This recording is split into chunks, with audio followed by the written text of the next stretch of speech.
வணக்கம்.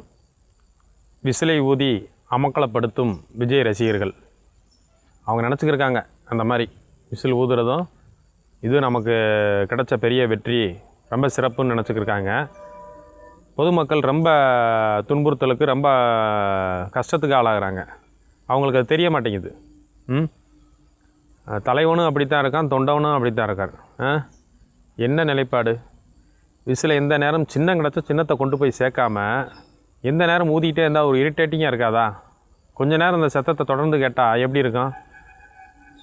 ஏன்னா அவர் காத்துக்கிட்டே இருந்தார். பாவம் டெல்லியில் போச்சு லாக் பண்ணி டெல்லியில் வச்சு முடிச்சு விட்டாங்க. சின்னத்தை உடனே கொடுக்குறாங்கன்னா நாம் தான் கட்சிக்கு என்ன செஞ்சாங்க?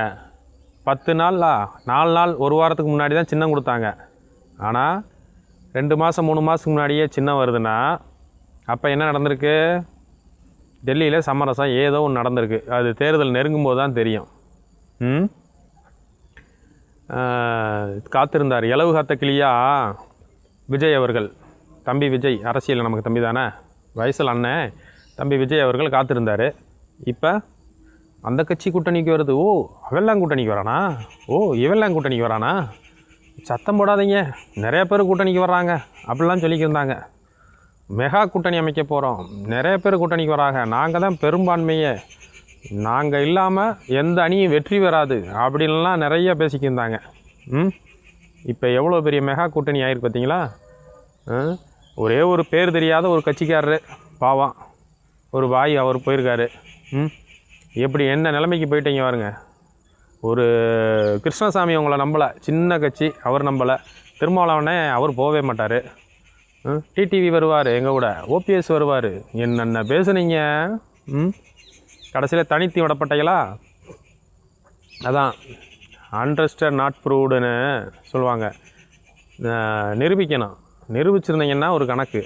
இப்போ நீங்களாம் என்ன நிரூபிச்சிருக்கீங்க? உங்களுக்கு இன்னும் ஓட்டே ஆரம்பிக்கலை, வரல. எதுக்கு மக்கள் அதுக்குள்ளே போடணும்னு நினச்சவங்க கூட வெறியாயிருவேன்.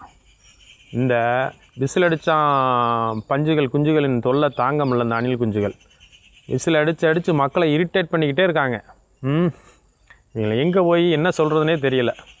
கடைசியில் தனித்தே விடப்படுறேன். இந்த வேட்பாளர் அறிவிக்கட்டான் உங்கள் கட்சி அப்புறம் படுற பாட்டை பாருங்கள்.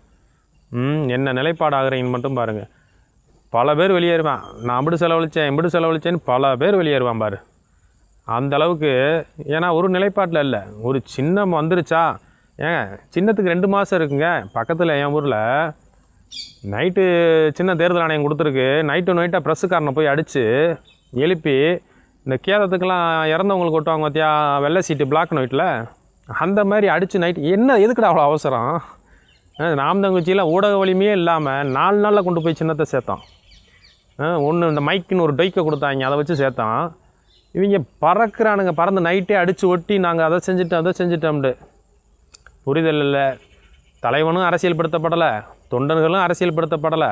மக்களை டார்ச்சர் பண்ணுறது அவங்களோட வேலையே. ஏதாவது மக்களுக்கான திட்டத்தை எடுங்க, மக்களுக்கான நலத்திட்டத்தை எடுங்க. எதுவுமே எடுக்காமல் அறிவுரையத்தான் சொல்கிறோம். தம்பிகள் தான் நிறையா அதில் இருக்கீங்க, ஒரு சில தம்பிகள். எப்படி பண்ணுறாங்க பாருங்கள். மக்களுக்கு ரொம்ப டார்ச்சர், ரொம்ப தொல்லையாக இருக்குது. மக்களே தக்க பாடத்தை போட்டுவாங்க இந்த விசில் குட்டி குஞ்சான்களுக்கு. வணக்கம்.